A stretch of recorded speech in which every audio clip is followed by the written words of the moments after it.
Bismillahirrahmanirrahim. How are you, students? Today we will study unit number 6, lecture number 30, oscillation. Today topic is simple pendulum and conservation of energy. Now, you can see in the given diagram that simple pendulum consists of mass of an object having mass m. This is inextensible string.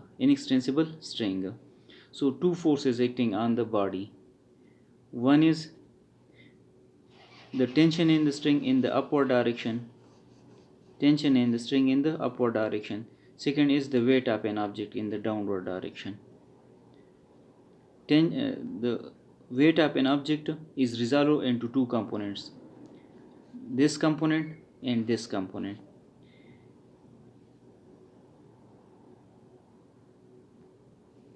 This component equalize the tension in a string, mg cos theta,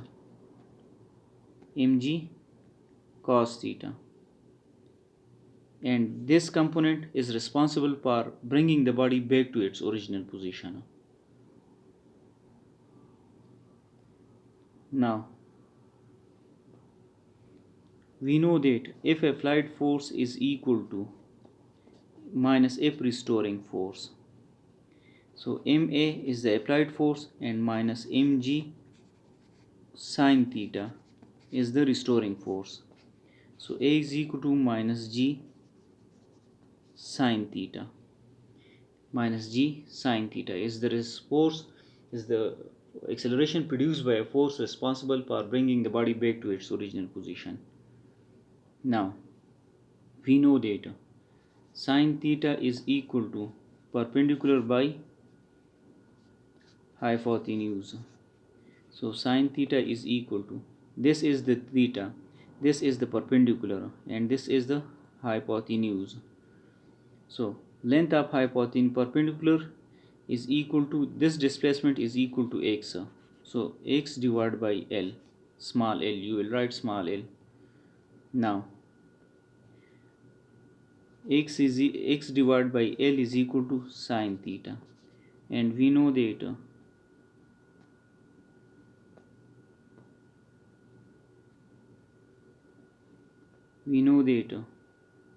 A is equal to minus g sine theta minus g xl divided by x divided by L. A is equal to minus g divided by minus g x divided by L. This is the equation. Now, if we take the equation for simple harmonic motion, which we already derived, that A is equal to minus omega square x, and A is equal to minus g divided by L x. We equalize this relation, equating equation A and equation B.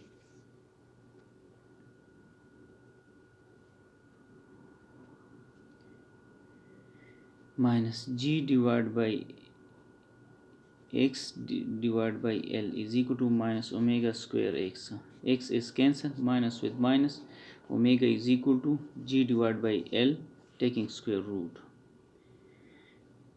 So time period is equal to 2 pi divided by omega. So T is equal to 2 pi under root g by L.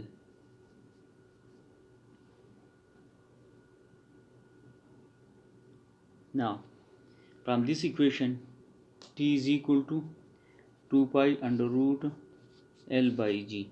We know two things. The longer the pendulum more will be the length, more will be the time period. So time period is directly proportional to the square root of length. The time period of the pendulum is independent of mass. Time period is independent of mass, does not depend on mass of an object.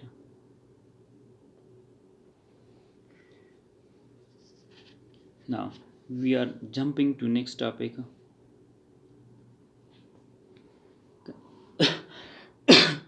Energy conservation in simple harmonic motion. So this is the motion of a simple pendulum. Here a body is moving in a circular track, and when this pendulum complete one vibration, it complete one rotation. So these are similar. Now here is a comparison between the motion of a body in circular path and the mass attached to a spring. Mass attached to a spring. Now look students.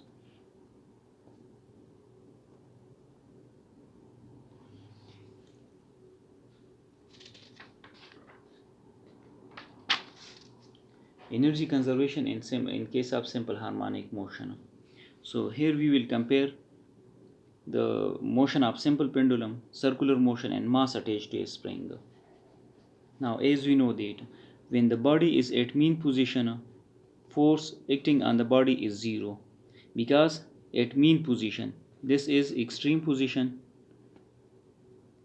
this is extreme position, other extreme position, mean position. So at mean position displacement is zero, so F1 will be zero. Now at extreme position, F2 will be equal to, according to Hooke's law, is equal to kx naught.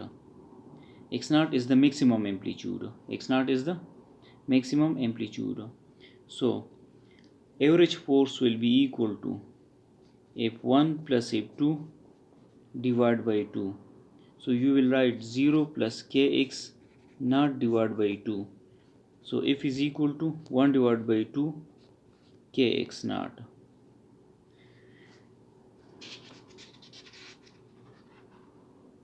One divided by 2 kx naught.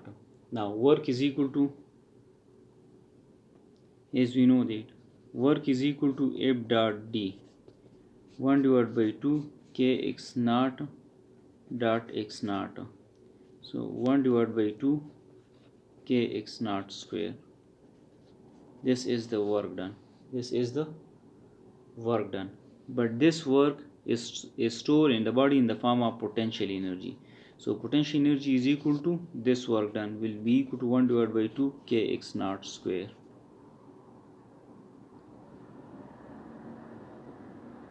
So I will write again, potential energy is equal to 1 divided by 2 kx naught square.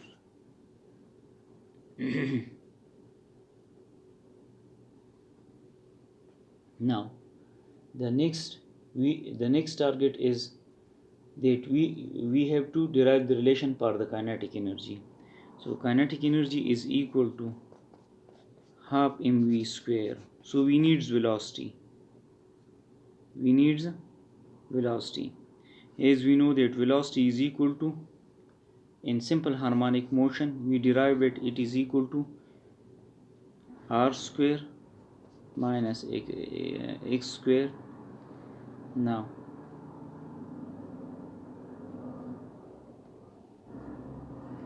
v is equal to, in place of omega we will write k by m in case of mass attached to a spring, divided by x naught square minus x square. Omega is equal to k by m square root, and radius is equal to x naught square. Radius is equal to x naught.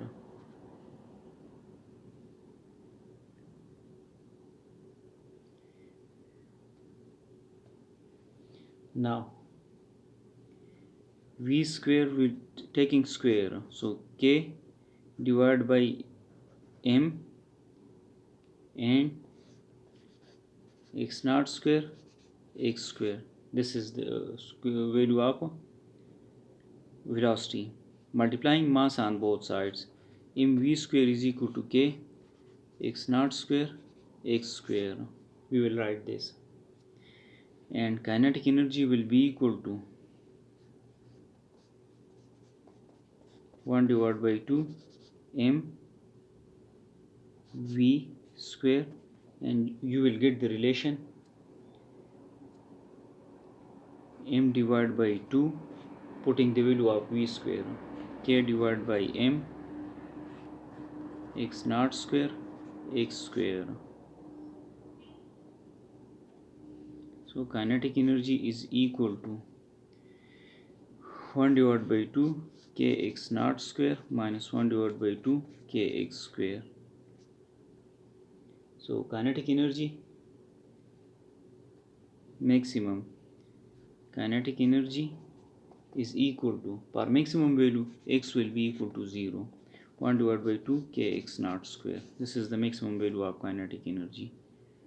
Now we know that E total is equal to potential energy. Total energy will be equal to potential energy plus kinetic energy.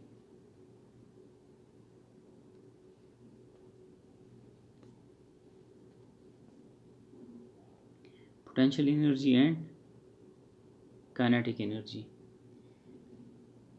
So at any instant, at any point between mean position and extreme position, kinetic energy will be equal to 1 divided by 2 k x naught square minus x square plus 1 divided by 2 kx square, potential energy.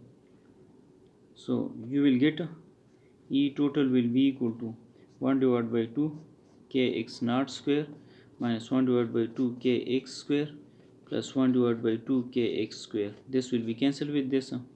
You will get E total will be equal to 1 divided by 2 kx naught square. Now remember student that at any instant of time, this is the E total energy at any instant of time, but it changes, energy changes from potential energy into kinetic, and kinetic into potential when the body execute simple harmonic motion. At mean position, the energy of a body is totally kinetic and its potential energy is 0. But at extreme position, its energy will be totally potential and its kinetic energy will be 0. And law of conservation of energy, it will obey law of conservation of kinetic energy. Now you will write this graph is for kinetic energy and this graph is for potential energy. Now remember students, I will draw two lines, this line and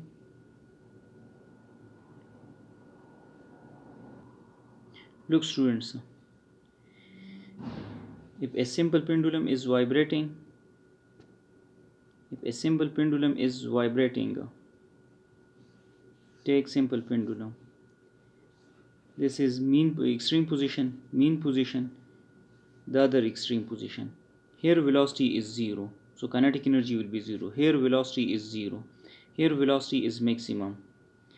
So this represents mean position, this also represents mean position, extreme position, extreme position, extreme position, extreme position. So at mean position, at extreme position, kinetic energy is 0, so you will take this point. At extreme position, kinetic energy is 0, but at mean position, kinetic energy is maximum. So this line is for maximum value and this line is for minimum value. So the graph will be like this. Kinetic energy at this point is 0, minimum value, and at this point the kinetic energy is maximum, so you will take the maximum value, and here the kinetic energy is minimum. So this will be the graph for kinetic energy, and for potential energy the graph will be like this line. At this point, the potential energy is maximum, potential energy is minimum, potential energy is maximum. So the graph will be like this. So this graph represents potential energy and this graph represents kinetic energy. At mean position, kinetic energy is maximum. Here the kinetic energy is minimum. Here is also minimum. Potential energy at this point maximum, maximum, minimum.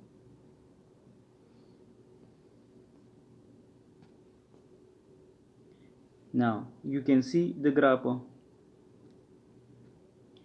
Here the kinetic energy is 0 because velocity is 0. Here the kinetic energy is 0 because velocity is 0. Here the kinetic energy is maximum. So the dotted line represents the graph per kinetic energy, per potential energy, and this line which I draw with green line, this represents the potential energy, the graph per kinetic energy.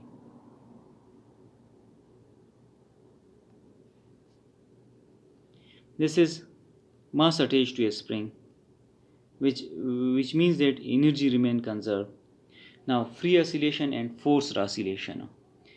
If an oscillator is set into motion and has no periodic force acting on it, then it is described as free oscillator. Mass on a spring and pendulum are typical example of free oscillation.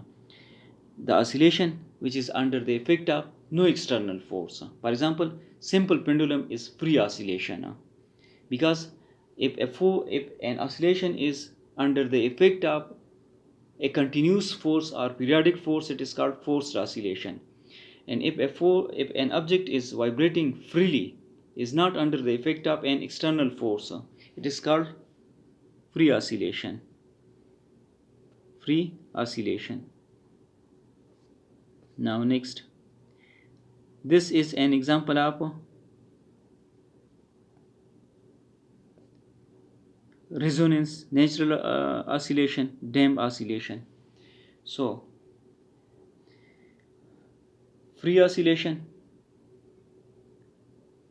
a vibrating object which is under the influence of an external force. If no external force, forced oscillation, free oscillation. If external force is acting, it is called forced oscillation. Now damped oscillation. Damping is an influence within or upon an oscillatory system that has the effect of reducing, restricting, or preventing its oscillation. In physical system, damping is produced by process that dissipate the energy stored in the oscillation. A damped oscillation means an oscillating that fades away with time. For example,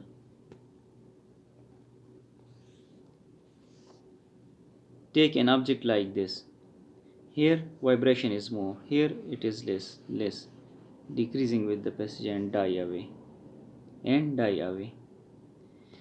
Now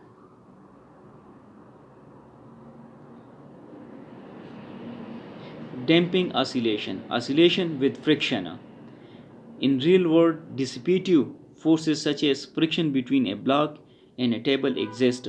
Such a dissipative force will decrease the amplitude of oscillation. It's called damped oscillation. The friction reduces the mechanical energy of the system as that passes, and the motion is said to be damped. For example, shock absorber are damped oscillation because it reduces the magnitude of oscillation. If you look to this diagram, here its amplitude is decreasing with the passage of time and the oscillation stops. It is called damping oscillation. Damping oscillation. Now if you look in your daily example, you will observe many phenomena. Many phenomena. The amplitude of an oscillating simple pendulum decreases gradually with time till it becomes zero. Such oscillation in which the amplitude decreases steadily with time are called damped oscillation. If amplitude does not decrease with the passage of time, it is called undamped oscillation. Undamped oscillation is practically not possible, but the nearest approach is simple pendulum. Nearest approach is simple pendulum. Now resonance. Resonance describes the phenomena of increased amplitude that occurs with the frequency of a periodic applied force is equal or close to the natural frequency of the system which it acts. When oscillating force is applied at resonance frequency of a dynamical system, the system will oscillate at a higher amplitude than when the same force is applied at other non-resonance frequency. Now, if you take simple pendulum like this, take a simple example, different length.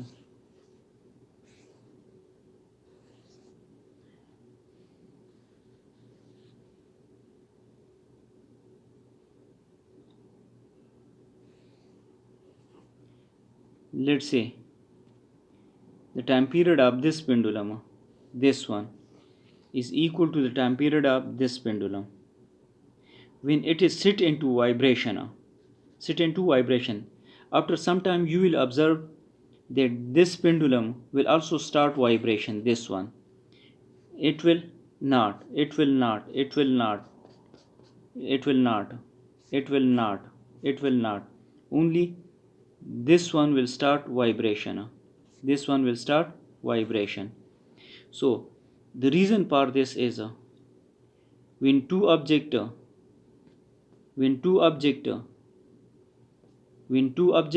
have same time period, time period is same, the response for absorption of energy or transfer of energy will be maximum. So the rest of the pendulum will not respond to the vibration of this pendulum, but this pendulum whose time period is equal to this pendulum, if it is A pendulum and it is B pendulum, the pendulum B will respond to the vibration of pendulum A and the response will be maximum. This phenomena is called resonance. If when soldier crossing a bridge, if the frequency of the soldiers taking in crossing the bridge matches the natural frequency of the bridge, there will be chances of breakages of bridge, because if the natural frequency matches the response, the bridge will start vibration with maximum amplitude and there will be chances of breakages. If you heat food in micro oven, the energy or the light or heat produced in the micro oven have wavelength and frequency matches the frequency of food at which the response of food is maximum. So maximum energy will be absorbed and you will heat the food uniformly, equally, and in a very small interval of time. If you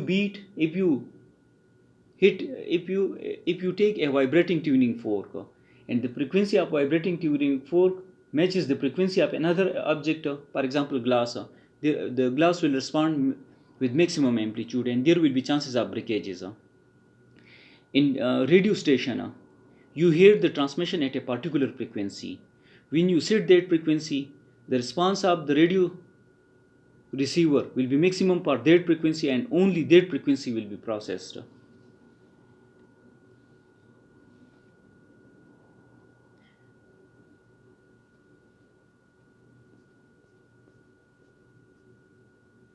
Now, if you can see in the diagram, here a graph for small damping, medium damping and heavy damping is shown.